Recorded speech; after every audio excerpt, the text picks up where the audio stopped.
नमस्ते, अभिवादन आपका इनोसेंट इन्वेस्टर के इस नए वीडियो में। दोस्तों, बाजार भयंकर रूप से ऊपर के लेवल से फिसली है। अगर आप देखोगे हमारी ओपनिंग जो है ऑलमोस्ट 1% ऊपर हुई थी। पहली कैंडल तो 165 पॉइंट ऊपर क्लोज हुई थी आज की पहली कैंडल, ठीक है। यानी कि ओपनिंग हमने बहुत दमदार दिखाई, लेकिन उसके बाद सेलर्स हावी हो गए क्योंकि उनको सेल ऑन राइज की अपॉर्चुनिटी दिखाई दी और वो हमको साफ साफ चार्ट्स पे भी नज़र आ रही है। अगर आप कोई भी चार्ट आज स्टॉक का खोल के देखिए जो ऊपर के लेवल से फिसला है, वहाँ पर एक चीज़ बहुत ही कॉमन है। अभी मैं आपको चार्ट दिखाऊंगा, वो कॉमन चीज़ भी समझाऊंगा, लेकिन पहले बाजार को समझ लेते हैं। बाजार ऊपर के लेवल से फिसली क्यों?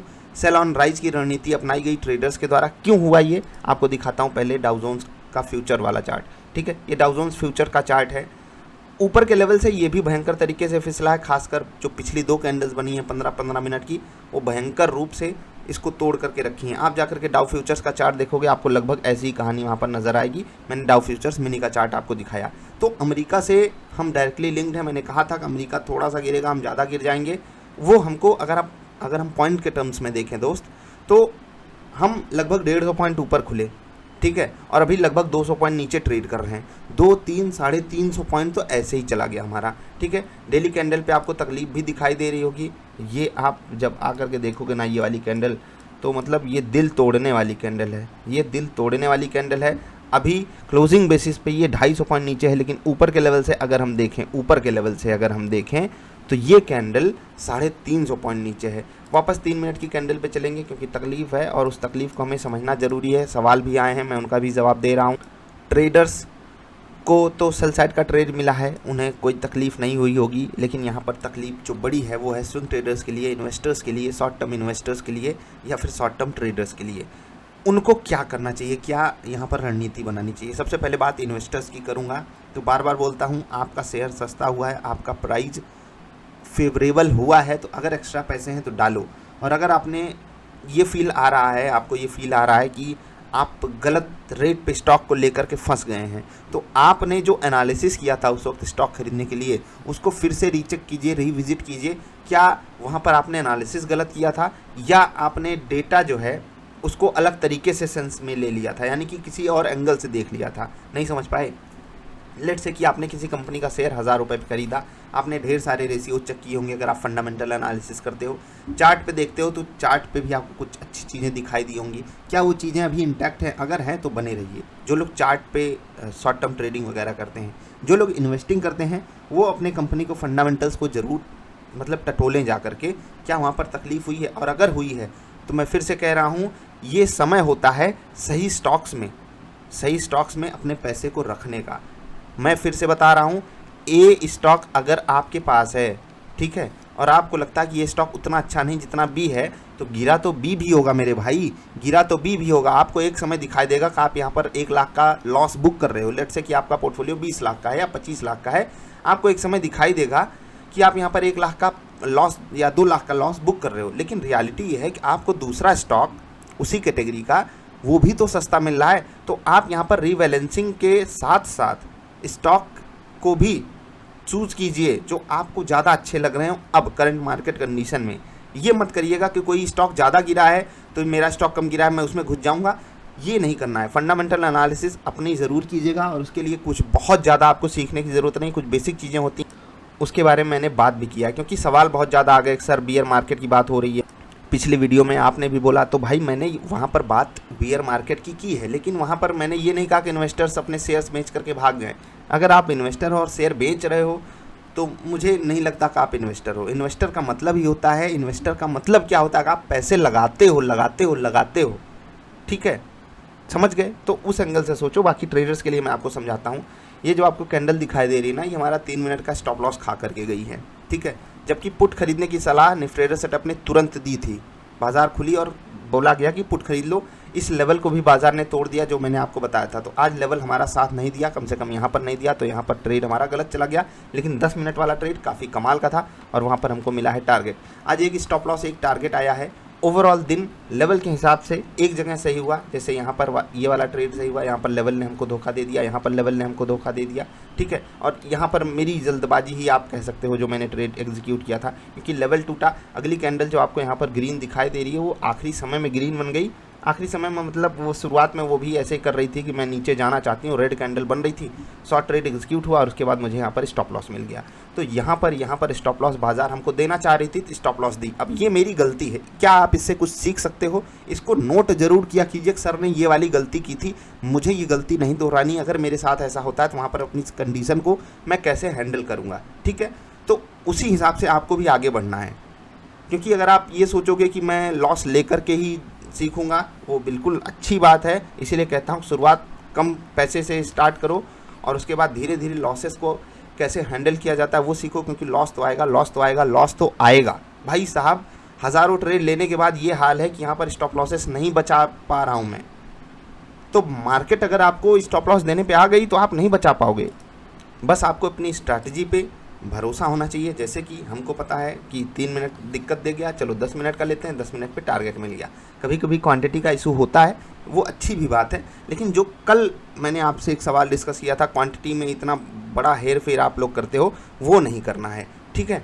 आप अपने रूल्स पे स्टिक करो। कभी कभी ऐसा होगा जहाँ पर टारगेट आएगा, बाजार आपको क्वांटिटी ऐड करने नहीं देगी, लेकिन कोई बात नहीं, उसको आप एज आ फीडबैक लिया करो मार्केट की तरफ से। मार्केट आपको कहना चाहती है कि सारे ट्रेड्स को एक तरीके से करने की कोशिश करो, तभी लॉ ऑफ एवरेजेस आपके फेवर में जाएंगे। सेटअप आप फेवरेबल बना लीजिए, उसके बाद लॉ ऑफ एवरेज आपके फेवर में तभी जाएगा जब सारे ट्रेड्स को आप एक जैसे तरीके से करना चालू करोगे, ठीक है? रिस्क रिवार्ड रेशियो को मेंटेन करते रहिए, सारी चीज़ें आपके फेवर में जाएंगी। अब तकलीफ 15,400 इंपॉर्टेंट लेवल्स टूट गए तो तकलीफ तो बढ़ी है, ऑफकोर्स सी बात है। और अब मैं आपको बिल्कुल ये कहना चाहता हूँ कि अब यहाँ से मार्केट को ऊपर जाने के लिए बहुत मेहनत करनी पड़ेगी।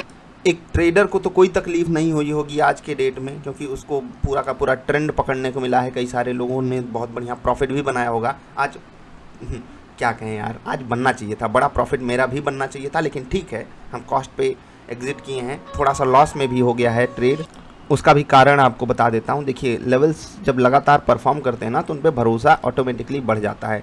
तो यहाँ जो 3 मिनट का ट्रेड था निफ्टी ट्रेडर वाला, वहाँ पर क्वांटिटी लेवल्स की हिसाब से भी ऐड की गई थी, निफ्टी ट्रेडर सेटअप के भी हिसाब से। उसके बाद यहाँ पर भी भरोसा ठीक ठाक था, और दोनों ही जगहों पे जो स्टॉप लॉस खाने पड़े हैं, जैसे 600 के ऊपर मैंने स्टॉप लॉस लगाया, तो ये सब चीज़ें डेंट देती हैं। लेकिन इनसे क्या हम खुद को 100% बचा सकते हैं? नहीं नहीं नहीं बचा सकते।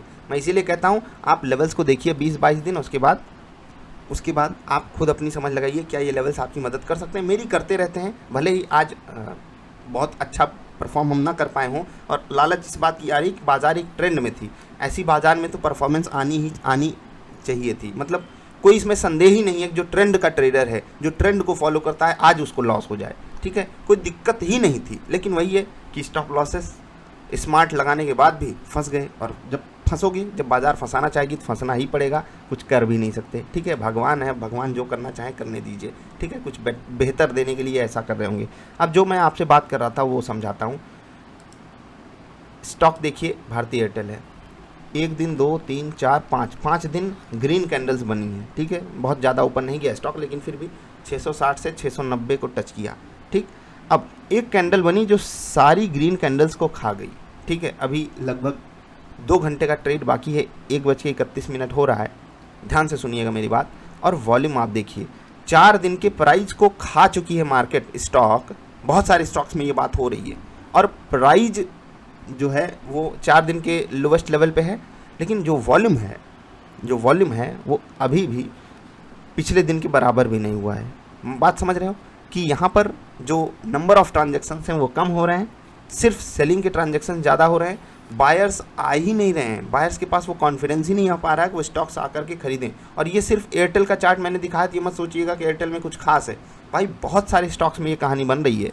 आप देखोगे आपको बात समझ में आएगी। इसका मतलब क्या है कि बुल्स अब बैक फुट पे आ गए हैं, वो अब डिफेंसिव मोड में ही बैटिंग करेंगे। वो टेस्ट क्रिकेट, और आपको पता है कई बार ऐसा होता है कि बैट्समैन अच्छा खेल रहा होता है और जब डिफेंसिव मोड में आता है तो आउट हो जाता है। तो वही तकलीफ हमको भी झेलनी पड़ रही है, ग्लोबल मार्केट से कनेक्टेड है, तो उसी हिसाब से हमको भी चलना पड़ेगा। अभी देखिए 15,400 को भी बाजार ने तोड़ दिया देखते ही देखते। तो ऐसे मौक़ों पे दोस्त, मुझे पता है मोटिवेशन की ज़रूरत होती है, और मुझे भी एक समय बहुत ज़्यादा ज़रूरत होती थी। आज का दिन मैं आपको एक्सप्लेन करता हूँ।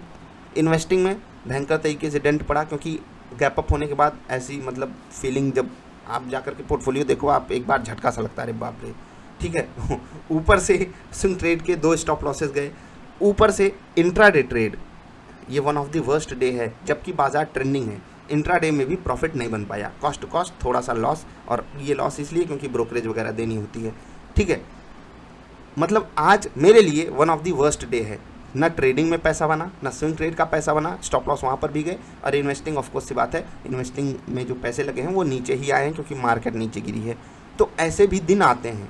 अब सोचिए, मार्केट ये दिखाना चाहती थी कि बेटा ट्रेंडिंग मार्केट में भी तुम पैसे नहीं कमा पाओगे, भले ही तुम्हारा सेटअप, भले ही तुम्हारा लेवल बहुत कारनामा करता हो, लेकिन फिर भी नहीं कमा पाओगे, और ये रियलिटी है, इसको एक्सेप्ट कीजिए।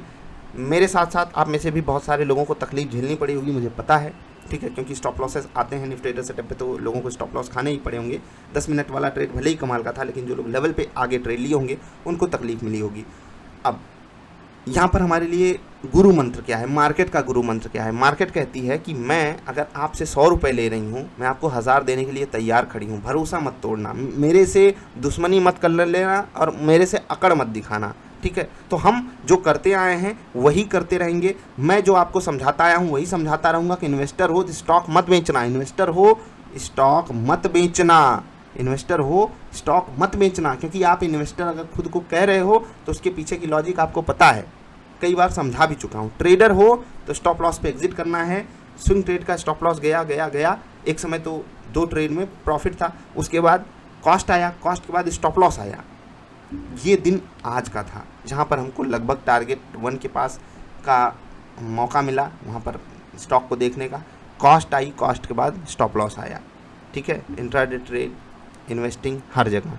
तो मार्केट जब ऐसे कारनामे करे तो समझ लेना कि अभी तकलीफ़ चारों तरफ है, लेकिन इस तकलीफ़ में अपॉर्चुनिटी वही है जो मैं बार बार आपको समझाता हूँ कि यहाँ पर आपके लिए कभी कोई ऐसा मोमेंटम आ जाए। अभी देखिए 2-3 मिनट के अंदर मार्केट, वाव, मतलब क्या बताऊँ यार, 1 मिनट में अभी देखिए यही है, इसको कहते हैं अपॉर्चुनिटी। 10 मिनट की कैंडल लगाता हूँ, इसका लो चेक कीजिए, इसका लो है 15,370 और इसका हाई है 15,460। ओ माय गुडनेस, 90 पॉइंट का मोमेंटम देख लीजिए, मतलब 5 मिनट की कैंडल में 90 पॉइंट का मोमेंटम है ना, कमाल। तो मार्केट है, यहाँ पर क्या कब हो जाए आपको नहीं पता। बस नीचे से बाइंग आए तो आप लो नहीं पकड़ पाओगे, लेकिन इतना ज़रूर कहता हूँ दोस्त कि 1000, 2000, 3000 पॉइंट नीचे जा सकती है ना मार्केट। 4000 चली गई, 5000, लेकिन आप ऊपर के 5000, 10,000, 15,000 पॉइंट्स को मिस करोगे अगर आप यहाँ पर आलतू फालतू डिसीजन ले लिए। तो मार्केट पे अपना भरोसा कायम रखिएगा। मार्केट भले ही आज हमको तकलीफ़ दी हो, आपको तकलीफ़ दे रही हो, लेकिन यही मार्केट है जिसने हमको बहुत कुछ दिया है और आगे बहुत कुछ देने की अपॉर्चुनिटी भी अपने पास रखी हुई है। याद रखना इस बात को। मार्केट क्यों गिरी, ग्लोबल मार्केट से कनेक्टेड है, हम उसमें कुछ नहीं कर सकते हैं। रेट हाइक्स हो रहे हैं, रिसेशन की बात हो रही है, बियर मार्केट की बात हो रही है, सब कुछ होने दीजिए, लेकिन अच्छे स्टॉक्स को मत बेचिएगा, मत बेचिएगा, मत बेचिएगा। फिर से बता रहा हूँ, इन्वेस्टर हो तो ये बात बहुत सीरियसली लेना। अभी के लिए इतना ही, जल्दी मिलेंगे, नमस्कार।